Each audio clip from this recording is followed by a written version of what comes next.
everyone. Welcome back to the Blind Press YouTube channel, and it's Saturday, which means it's Star Trek Day, and I'm joined by Hammer and Skep. Unfortunately, Irate had some RL stuff to take care of today, but the rest of us are here talking about my top 3 picks for the original series, which are going to be The Menagerie, Space Seed, and The Mark of Gideon. And The Menagerie is the only 2-part episode in TOS, but it's still worth covering. But how are you guys doing before we get into that stuff? Go, Skip.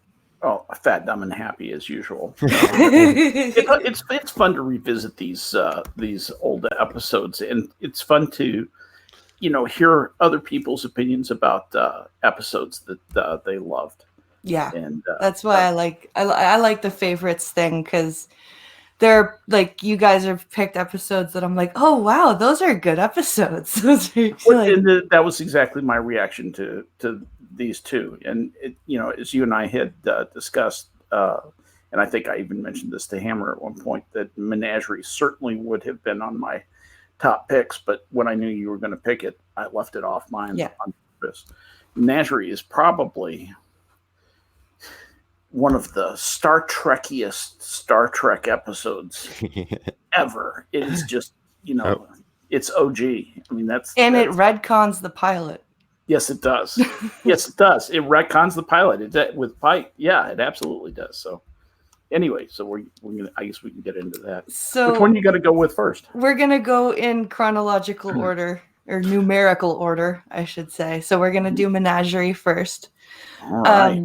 So Menagerie, to quickly summarize for anyone who hasn't actually watched it, if you haven't, what's wrong with you? Anyway,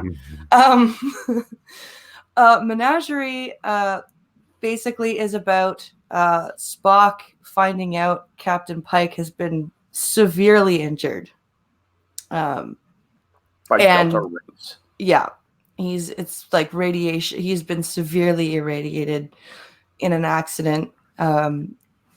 And the whole 2-part episode, well, the first part of the episode is about Spock trying to secret Pike to Talos 4, the only off limits area for Starfleet, which still carries the death penalty if you go there. That's the first. I think that's like the only time we hear about the Federation having a death penalty. It actually, and it's so important, it carries a general order all its own. Yeah. General order. Don't go to Talos 4. We'll kill you. Yeah. Okay.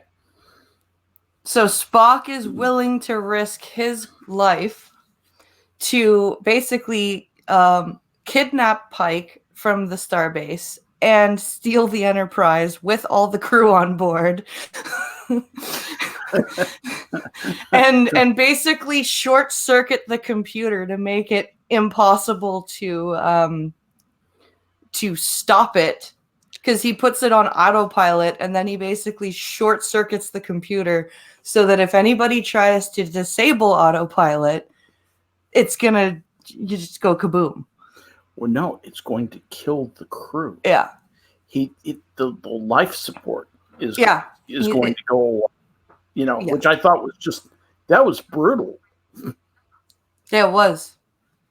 It was very, this is the most Vulcan you ever see Spock, but also the most human. Yes. It's a very weird balance, and Leonard Nimoy did a great job playing it. Absolutely. Bravura performance. Yeah. And it's this may be really stupid, but really quick to continue the summary before we get into it. The rest of the episode, the second half of part 1 and the whole of part 2 is Spock's court-martial, presided over by Kirk, Commodore Mendez, and Captain Pike, who can only beep once for yes and twice for no, because he is that injured. He's Stephen Hawking. He is. He's got his mind intact. He is completely compos mentis. He just cannot speak. He cannot articulate what he's thinking. Which at that point, if I was in his position, I'd be like, okay, phaser on kill, please. Really? Like just anyone got any drugs they could pump me full of that could end this misery? Do me a solid. Yeah. Oh, Irate Prostate is in chat. So is Yeah. Prospero. He says, I'm just about to head out, but I just wanted to say, Jolan True, you treacherous bastard. You Rami bastard. No. Anyway. So basically the reason I chose Menagerie is, well, it's for a whole host of reasons, but Leonard Nimoy's performance was amazing. And like, he's always good, but he was just so good in this because it was, he was playing the, okay, this is logical. He's injured. They can do something for him. So I'm going to do whatever it takes to get my former captain healed. But at the same time, it's human because he's like, I need to heal my former captain. I was his science officer. We have history. I'm willing to risk the lives and careers of my friends for this. And it's a really interesting balance that Leonard Nimoy did a very good job of showing. What do you guys think? Well, what do you think, Hammer? Well, first of all, saying that this is the most human that Spock is, I don't see any reason to insult the man. Oh. A great line at the end. Yeah. Captain, I see no reason to be insulting. Yeah, you're right. It is definitely probably his best performance in the first season. So yeah. And can I just say that for Star Trek, I think the original series has the best first season out of the series. Out of all the series is. Yeah, most of the other series just took time to get on their feet. Yeah. Right? These guys just were like, okay, this is what we're doing, and we're gonna do it, and we're gonna do it really well all the way through. Fearless out of the gate. Yeah. Yeah, they really were. Yeah. I think a lot had to be said for how they set up the crew, though, because they made the Kirk, Spock, and I guess in some sense McCoy the big focus. Yeah. Whereas with all the other shows, they tried to include everybody right off the shot.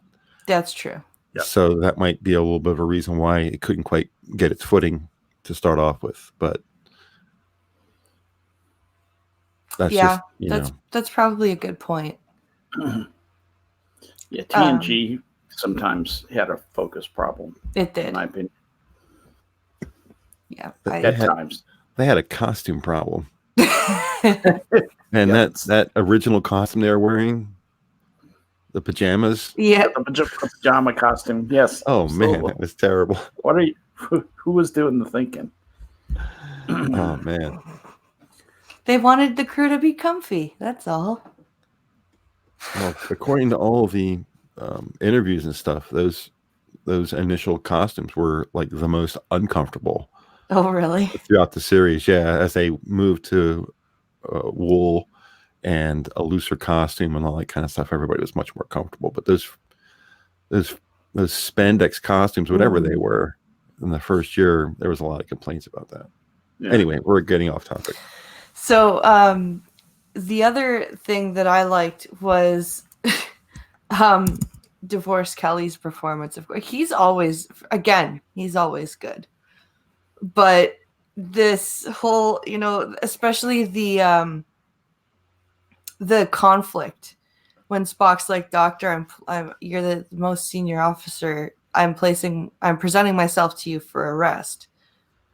And security. He's like, okay, security, confine him to his quarters. And then he turns to Spock and goes, is that sufficient? Yeah, could confinement sufficient? Yeah. And he's like, I will cause you no trouble. But it's like you're asking the person you're putting under arrest, like, and you can tell McCoy's like, I don't want to do this, but he lied. McCoy was put in a horrible spot. Yeah. Like a horrible spot.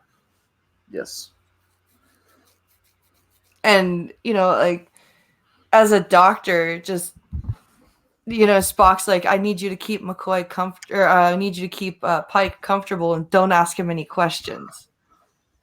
And McCoy's like, okay, but I've got a patient here who's clearly in distress. My friend is doing weird shit.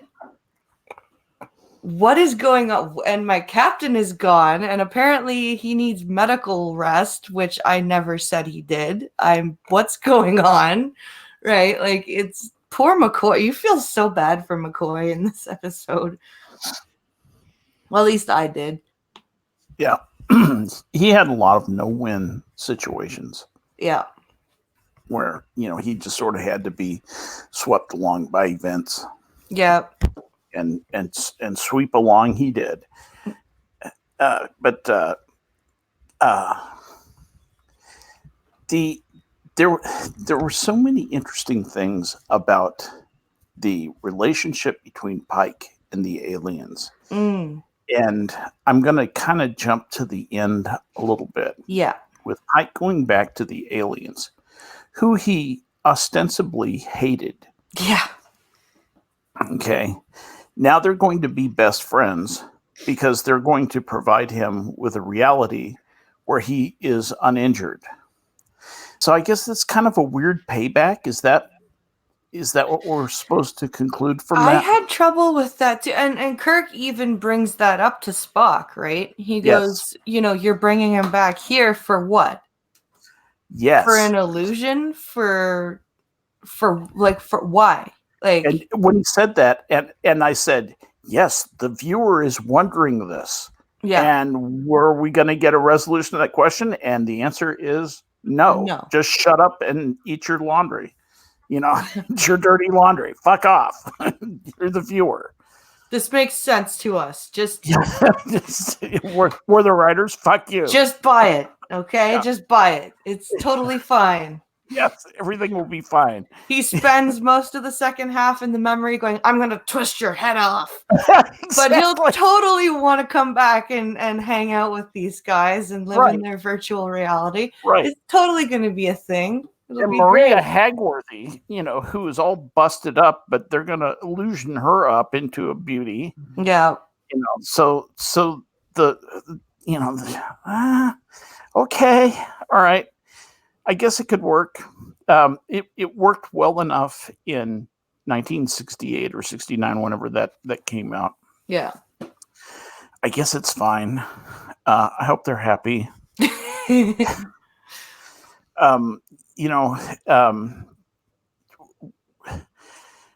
What happens when, he suddenly has an aneurysm because his unillusioned body, it finally breaks down and gives up, or she suddenly dies. She's just going on looking happy and healthy, and has a stroke. Yeah. I guess it's okay. Maybe they can illusion up something else. About that. Right, exactly. They can just illusion something up completely from scratch. Yeah, I know. It's easy to overthink. This reminds me of the Wizard of Oz a little bit. Just pay no attention to that man behind the curtain. Yeah, exactly. Yeah. Well said. Well said. So, and I love how at the end they're like, nah, it's fine, Spock, you're okay. Like the whole episode are like, your career is done and you're going to die. And yes, and another thing, you can just imagine at the script writing meeting, we need some way to get them off the hook with Starfleet. Well, we'll have a message coming in saying everything's okay and you can go to Talos 4. The general orders rescinded for this trip because potato. Yeah. Okay. Really? That's okay. That's just fine, I guess. We don't get the details or the mechanisms behind it. Right. You never know if Spock contacted the Vulcan Council. There's a lot of things that could have happened in the background that they don't explain. But they could have slipped in a one-liner that some big shot on Vulcan intervened on Spock's behalf or something like that. You mean, like, well, no, Sarek wouldn't do that. Or, somebody. Some friend of Kirk's from the Academy, or who knows? Yeah, some guy from the Vulcan Academy, some big time guy. Somebody who owed Sarek, a favor kind of deal. Yeah. And so that felt, but these are nits. Yeah. All in all, this was just a magnificent episode. And the music was great. And the music was just epic. It was just so beautifully overdone. Yeah. Especially in the Orion slave girl thing. Pretty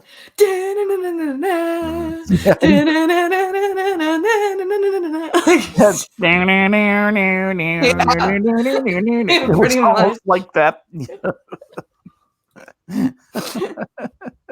Got a great place here, Mr. Pike. Yeah. The guy looks over with a leer. Yeah. Nice place you got here, Mr. Pike. And I feel really stupid because I never caught on, but when I was rewatching it this time, that's when I went, oh, this is a retcon. And I've watched the Menagerie several times, and I don't know why it never clicked with me that I'm rewatching the pilot just with dialogue, extra commentary attached. It's very much. It does fill in some stuff, and speaking of the personalities involved in that, I love it when either would be suitable for offspring. This one would bring in intelligent children, and this one would be suitable because of her extra strong female drives. And the look on her face is she's absolutely mortified. And I like that you get to see a bit more of number one's personality in that. Yes, you do. You see a glimpse of it in the pilot when he's like, I'm not used to a woman on my bridge. And she's like, what?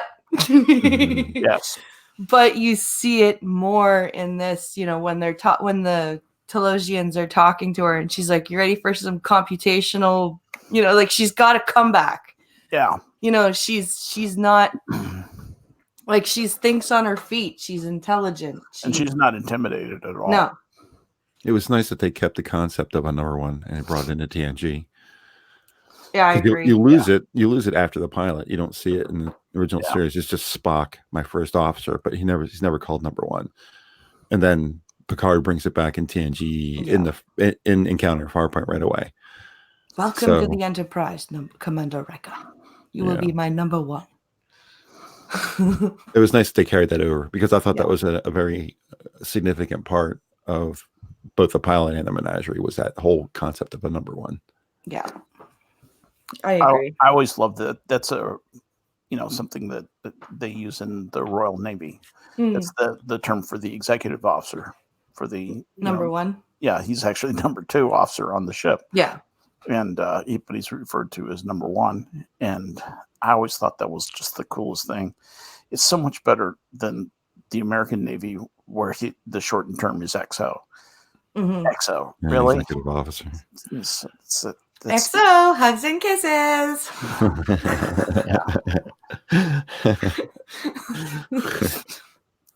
And the other thing that I like about, say what you want, but Spock basically functions as the XO of the Enterprise. Oh yeah. I mean, he may be the science officer, but in essence, he is the executive officer. The way that he gives commands. Yeah. And sees to the functioning of the ship, whereas Kirk is, the overall direction of mission, mission management and stuff like that. Yeah. Spock is the one who very frequently is giving the specific orders to department heads and stuff like that. Well, he is first officer, though, isn't he? Like, Yes, he is. he's first officer with, Call him but his first officer. job is Yeah. like He's a first officer and science officer. Yeah. And so, but they don't call him number one, and they don't call him executive officer. No. And I wish that they had called him number one. I just think I agree with you. I think that's just the coolest term. Whenever Spock is introduced, it's always, and this is my science officer, Mr. Spock. Yeah. Yes, exactly. That's the focus is on his I science, wonder not if his that's management. Spock's wish. Only Does time I've he ever have heard Spock. wishes? Only other time I ever heard Spock referred to as otherwise is from time to time in the movies or whatever. You'll hear people refer to him as the best first officer in the fleet. Yes, that's true. That's true. In fact, doesn't someone say that in is it Space Seed? Doesn't somebody say that in Space Seed? Something about him being the best first officer. I know That's a muck time. McCoy's. That's what it is. Yeah, McCoy says it to Kirk. He says, "Don't tell Spock I said this, but I think he's the best first officer in the fleet." Oh, is that? And in Spock space? turns around and says, "Why, thank you, Doctor." But there is And also Kirk's- in a muck In time, Kirk says, "You're the best first officer in the fleet, Yes, and you're my friend. And if I'm going to lose an asset, I need to know why. You need to tell me." Yeah, I thought there was something in Space Seed also. I remembered the lighthearted one. Yeah. Anyway, so yeah, you're right.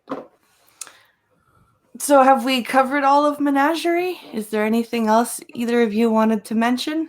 There was one other really, really important thing I wanted to get to, and that is that the bottom of the aliens' heads look like buttocks.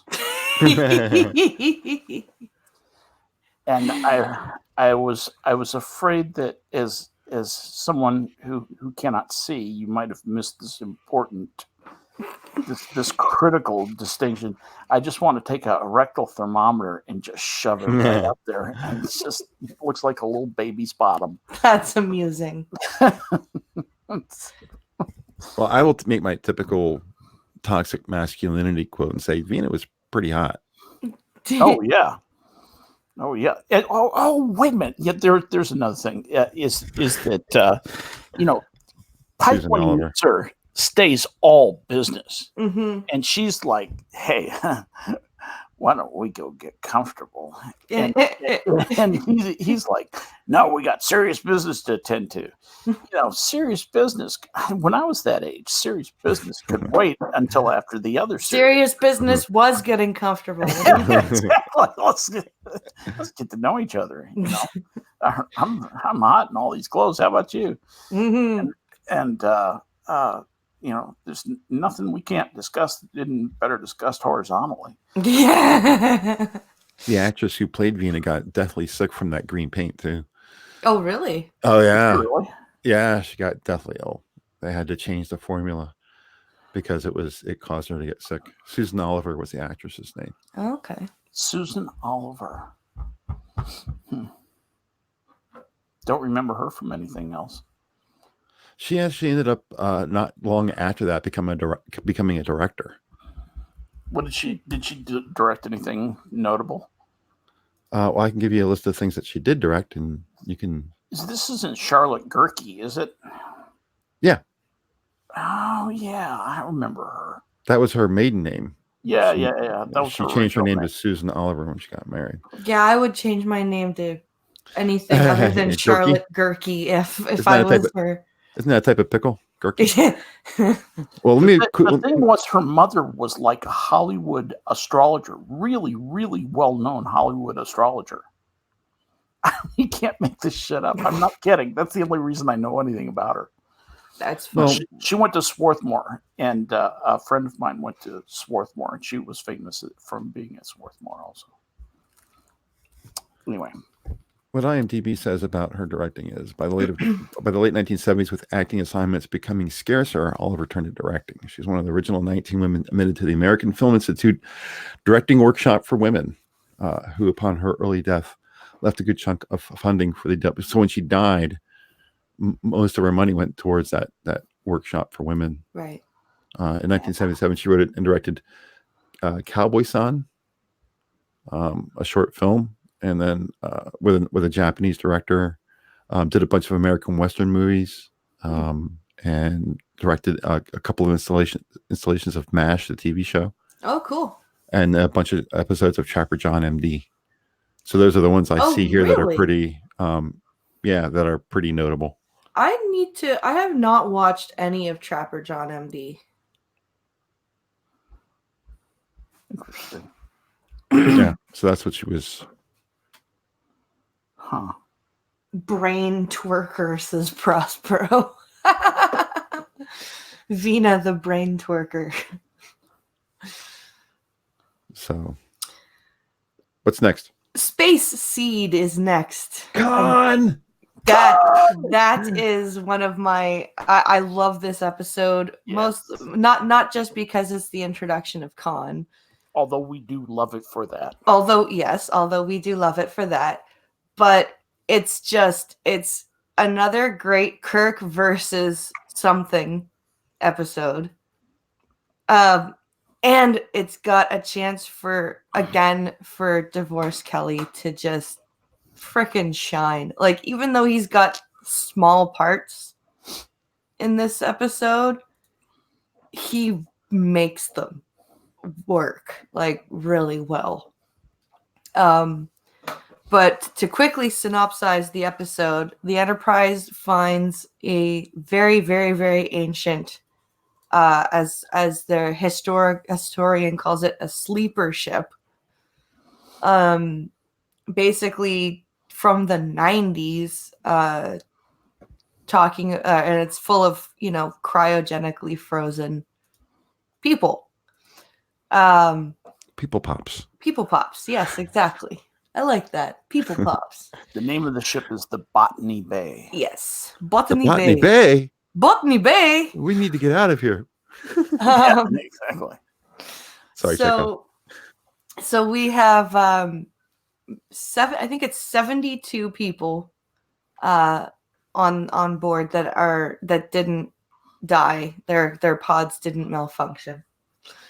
And the Enterprise, I guess the leader of these people wakes up first, and this episode is about, the Enterprise dealing with him, and he is Khan Noonien Singh. Which I always found it really interesting, tangent warning, but the fact that Khan Noonien Singh and Data's creator Noonien Sung. Yes. Like, how close is that? Like Very interesting, isn't it? that always perked my ears up a little bit. I think it has to be a coincidence, though, don't you think? Yeah. Like, there are only so many funky sounding names. Yeah. How many different species have been called Tellarites or Tellarians or that kind of stuff? Everything starts with T, has an L in it, ends in an N. Yeah. Right. Yeah, exactly. So, and the only thing that really pisses me off about this episode is Lieutenant MacGyver's, or as Kirk always calls her, McGivers. Yes. Because he could never get her name right. She's so, like, she is everything that your second wave actual feminists don't like. She's like, oh, he's so pretty and he's so handsome and oh my god, and then every time she gets called out on it, she's like, no, he's historically fascinating. It's like, no, you lying. She was bitch. so bad, I wanted to punch her. Oh, She was so. He's dreamy. Mm-hmm. Oh my God. She's just. I don't care that he's a sociopathic murderer. He's dreamy. It's like, bitch, you'd be one of those women writing frickin' John Wayne Gacy in prison. Like, what's wrong with you? You frickin'. People don't understand John Wayne. Yeah. I call him John Wayne. But she just drove me crazy. He loves children. Yeah, he's good with kids. He likes to dress up as clowns. They love it. Yeah. She's just she drove me insane. She that was almost too over the top for me. And the way Khan talks to her, it's like he woos her in, and then he's like, "No, you're trash. You're freaking." And she's like, "Oh." It's like, God, how codependent are you? What happened between you and your father? No kidding. How bad were things at home, honey? Do you want to talk about it? Yeah. Oh yeah. No, that she was so bad as to occasionally be just unbelievable with some of the things she said. And that moment when she is alone with Khan for the first time, and give yourself to me or go away from me, and she's like having this basically psychotic breakdown in front of him. I don't know what to do. Oh my God. You just go, girl, you gotta get a grip. I'm a trained Starfleet officer with a freaking degree in history. What do I do? Yeah, that's the other thing, is this person has been through Starfleet Academy. Yeah. Okay. You're supposed to, you're supposed to have your shit together a little better than that. Even if you're a historian. Yeah, you're not supposed to. Yeah, you're not supposed to add like an eighth grader who's just discovering puberty. Yeah. So, but she just fell to pieces, and really, that aspect was a weak part in the episode for me. Yeah, I agree. Her unbelievability. But that said, Ricardo Montalban, how wonderful is he? Before we get off the subject too quickly, okay. The actress who played her name was Madeleine Roux. Yep. Was supposed to be in Star Trek 2. Oh, really? Wrath of Khan, yeah. But she had multiple sclerosis and was confined to a wheelchair. Oh. So Nicholas Meyer, who directed Wrath of Khan, decided not to include her and did not recast it was written in the script. The original script had her in it. Right. They pulled it out of the script, and he didn't recast it because he didn't think it would have been appropriate. Didn't he say that? Didn't they have it written in that Khan said that she died, or something that? That's what came to the final script. Yeah. I don't know if it was ever on film, but the final script said that she had died from the change in the atmosphere and all that kind of stuff. But the point being is that she was supposed to, for as much as we hated her being in the television episode, she was going to be in the movie. It would have made sense though to have her in the movie. Oh, and my toxic masculinity, she was pretty hot. Can't let that go. She was hot. It would have made sense to have her in the movie, even though I hated her to death, it would have made she just sense. Needed a little better part, that's all. It wouldn't have been hard at all to write a little better part. It would have made more sense to have a stronger woman for somebody like Khan. Yeah, exactly. Like Khan needs a partner who's just as ruthless as he is. Absolutely. Not some whining, sniveling. Well, that's how she was written. The guy who wrote that episode, I don't know who wrote it, but might have had a more old-fashioned, out-of-date idea. Yeah. Yeah. When it came to how men and women were supposed to act to each other, he might have just seen women as a fluff piece. Yeah. was Carrie Wilbur. So she had to act She the was- way it was written. She didn't really have a choice. Yeah. But to act so submissive probably was a bit of a challenge. Probably. But I'd like to just mention DeForest Kelley's performance when Khan basically wakes up. Because it's great. You just got McCoy in sick bay doing his thing. And it's like he hears something and he goes to check. And then Khan grabs him by the throat. Right? And he's like, either choke me or stab me, just make it quick. And the way his voice is, it's just, he's completely calm. He's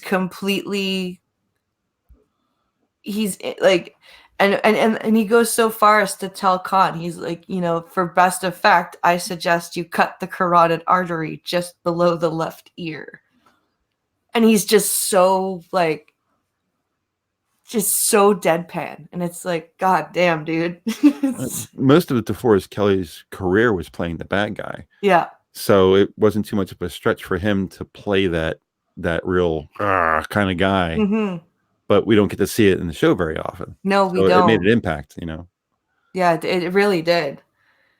Because it's like, and the best line is, all I'm saying is you have a knife to your doctor's throat.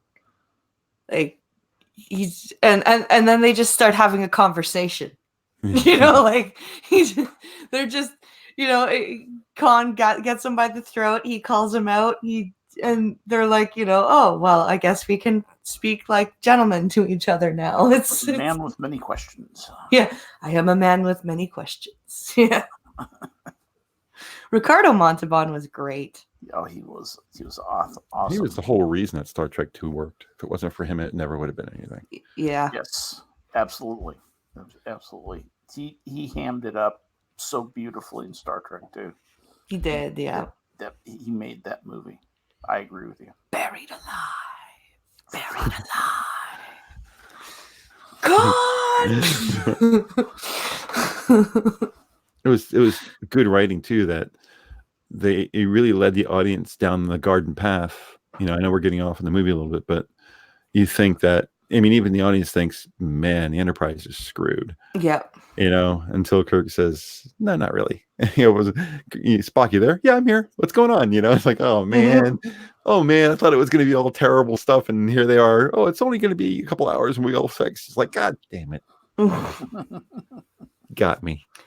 I think Star Trek 2 was the only Star Trek movie that my grandfather actually cried at the end. Really? Yeah. Like, it wasn't crying, but there were tears. Oh, is that the part where they ejected the thing onto the... No, that's... When Kirk is giving his eulogy. Oh, right. Yeah, it's a very tough part for me to watch, too. Because you never, ever hear Kirk, his voice crack, except for that part in that movie. Yeah. His was the most... Human. Yeah. And then Kirstie Alley looks down like she was insulted. Yeah. I always want to go over and smack her in the face. I always feel that way. That's not an insult, you bitch. She gets up in the morning and walks outside. I just want to walk up and smack her. Even though she's in a different state, it happens, and you're just like, God damn it, go back inside, woman. Exactly. You're so insufferable. She priced herself out of the next movies. Mm. They wanted to have her in the movies, and she was just like, "Oh yeah, pay me $17 million." They were like, "What?"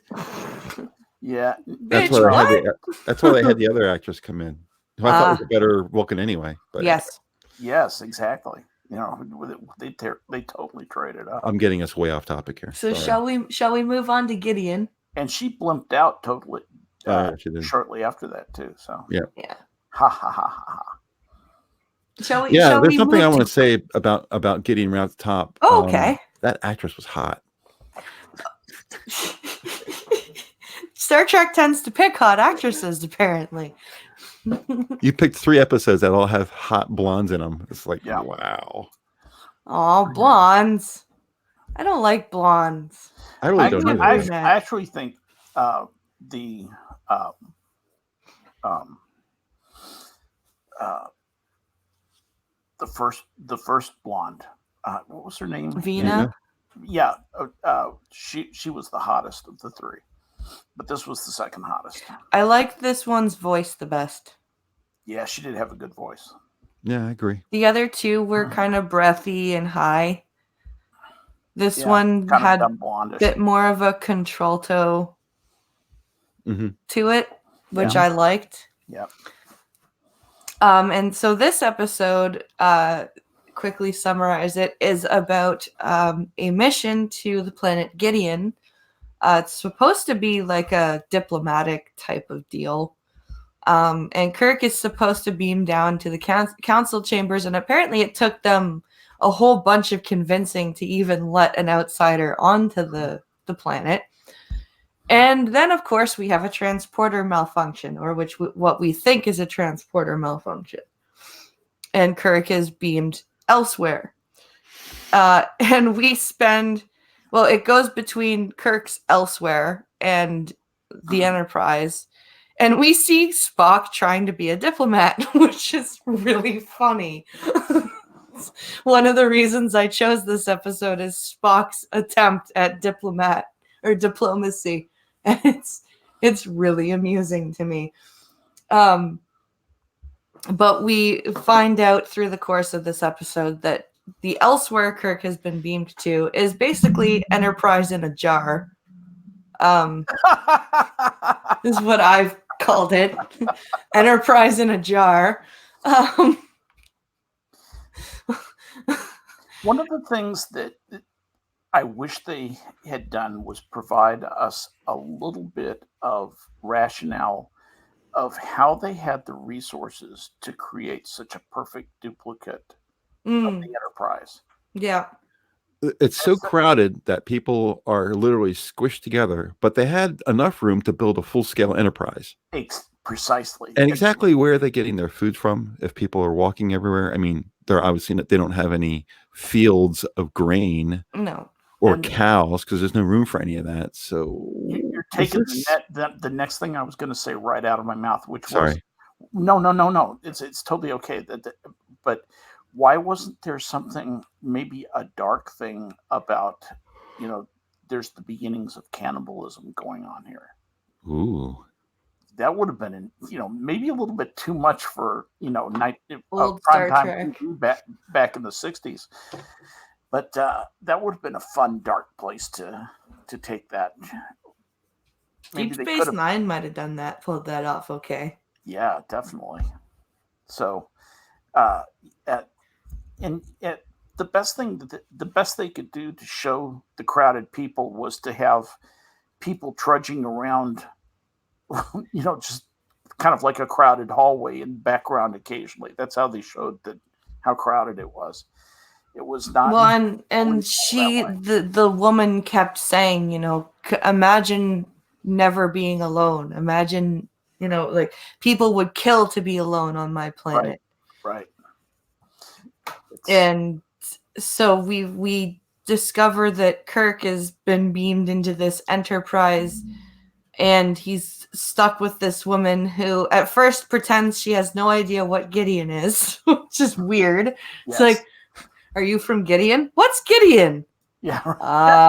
The planet we're orbiting? Yeah. What planet?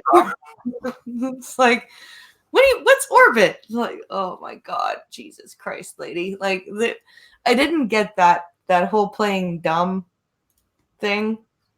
Yeah, I didn't either. I'm glad to hear you say that, because I was afraid that I was missing something. I was afraid that, am I missing some key plot point for a reason that she is completely non-compass menace about what's going on? Why did they have her play completely dumb about that? Like, even somebody who doesn't know space travel knows the name of their planet. Most of the time. Like, I bet you in the 18, 17, 16, 1500s, people knew that Earth was the Earth. Right? It's just, it's just, it's they called it the Earth. It's just, they debated on whether the Earth was at the center of the universe or whether it orbited the sun or what, but they called it the Earth, right? They didn't so of course, when she goes, "What is Gideon?" It's like, are you kidding me, lady?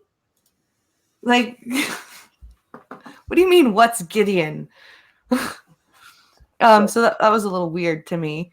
Yeah. So so you didn't get that either. So that didn't make any sense. But generally though, the idea seemed to me to be an allegorical slam at the Catholic Church.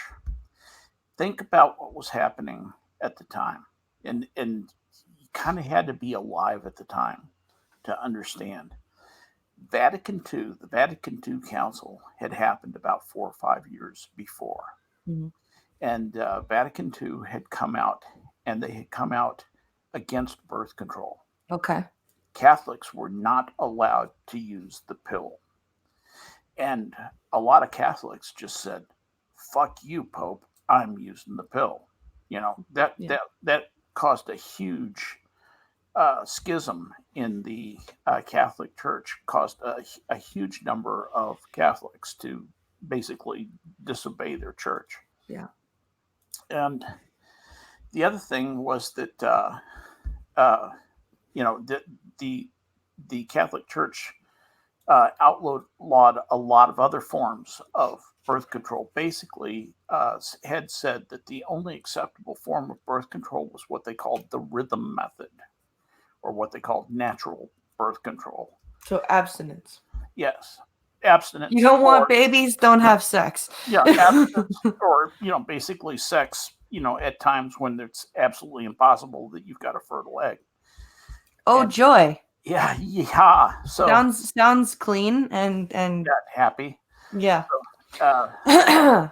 So anyway, that was their.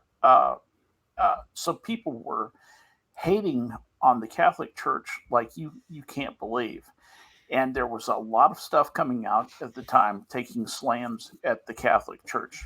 One of the most popular posters was a picture of a completely devastated and crowded populous filled countryside. People on top of people, starving to death. And occasionally people even eating other people. And then on a hillside, there's a cross there with the placard on it that says "No birth control," and a bunch of people bowing down and worshiping and praying to it. Oh, wow. That was a very popular poster to have on your wall when I was in college. Now that you point that out, I can see where you're coming from, because this whole theme of, we would kill to be alone. Right.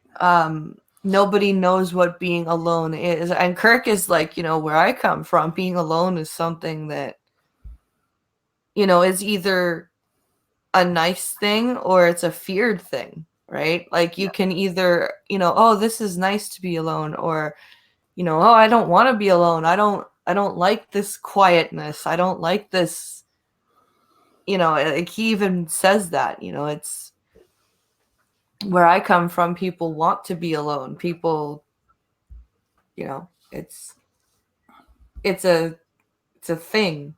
Yeah, no, it is. And as the internet and things like what we're doing right now, just to kind of step out of the stream for a minute, provide us the ability to not be alone, not have to be alone. Yeah. Particularly for people who I don't have a job that I go to 5 days a week or 6 days a week. I have a few things that I normally do, but it's not like I have a regular social group of people who I tend to meet with and would form associations with, and the potential for me spending vast amounts of time alone is there, and I'm fundamentally, as you all probably know by now, a very social person, and I like to have friends and associate with folks, and I'm so grateful that I'm alive at this time in my life. I don't have to spend my time, growing old in front of a TV set. Yeah, it's what got me was about the stream, and I agree with you about how awesome it is to not be alone with this stuff. Like if you're, the great thing is like if you're feeling kind of crappy, you can just be like, hey, I wonder what my buddies are up to on Discord. Like, exactly. But what to get back to the just wait there. Adam will say something funny. Exactly. But to get back to the episode, like they're so desperate, right? And we find out that the woman who Kirk has been talking to is the daughter, I guess, of the main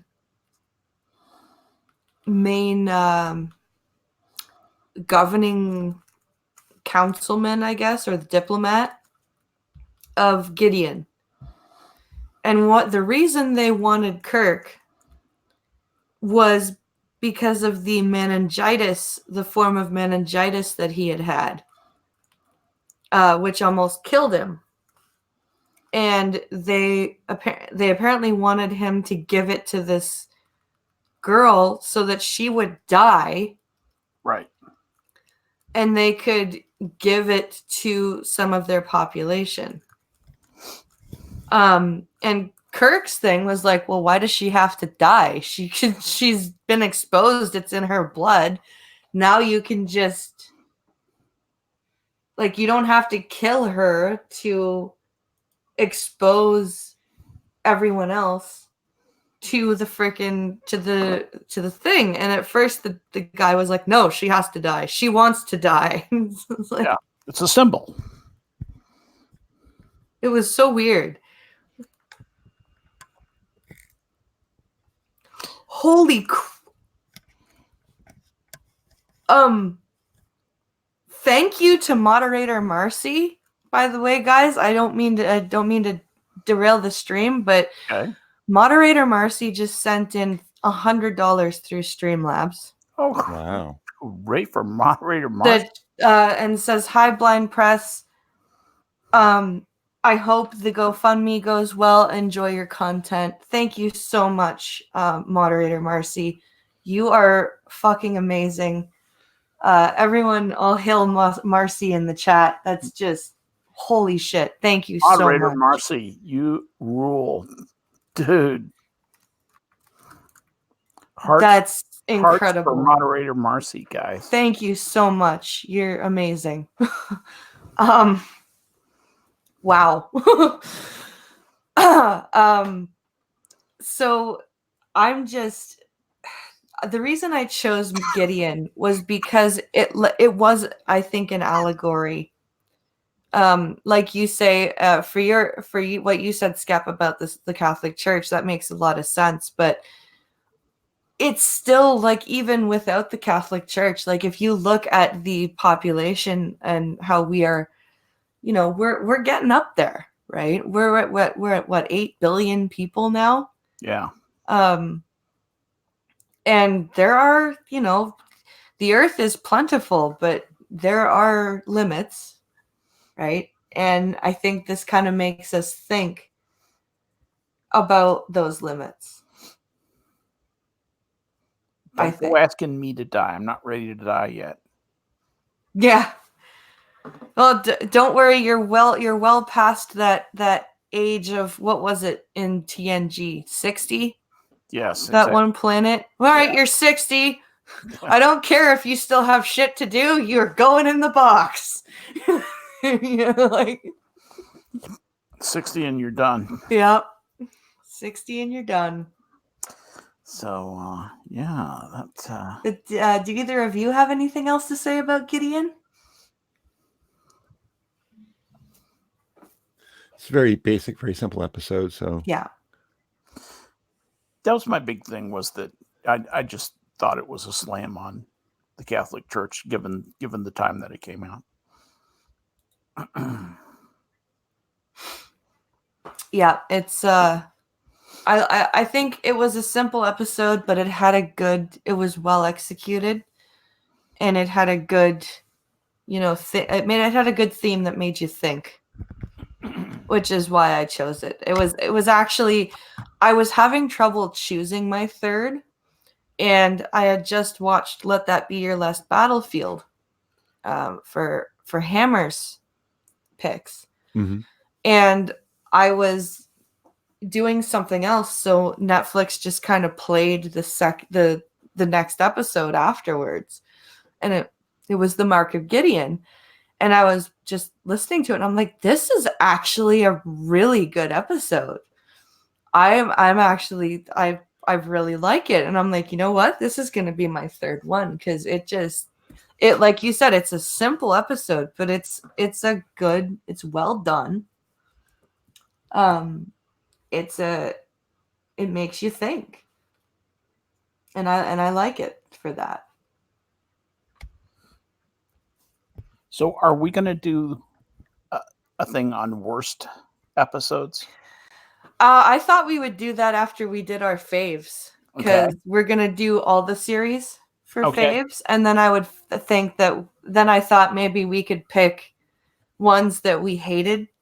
Oh yeah, because and rip those apart. Honor stuff like Omega Glory and Patterns of Force and stuff like that.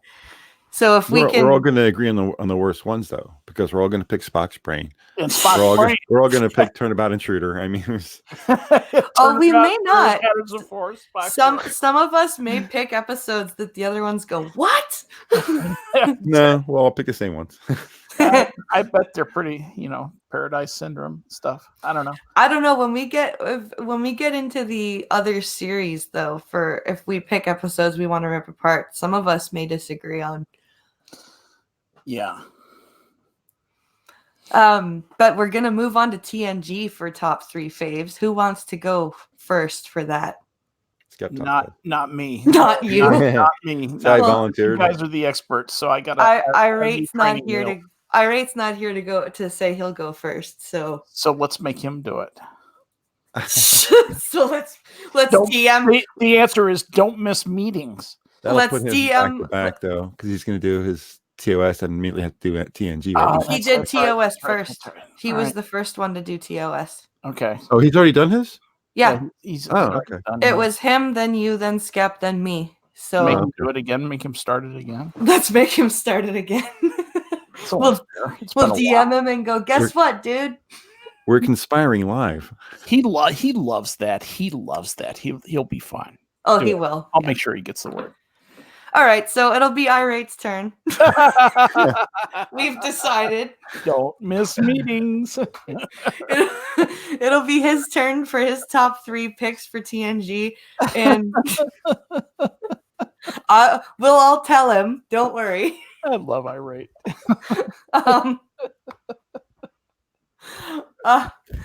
And I hope you guys enjoyed the stream. I enjoyed it, and I want to thank Hammer and Skep for joining me. And as always, thanks for having us on Blind. It's always a great thing you do. Always great fun.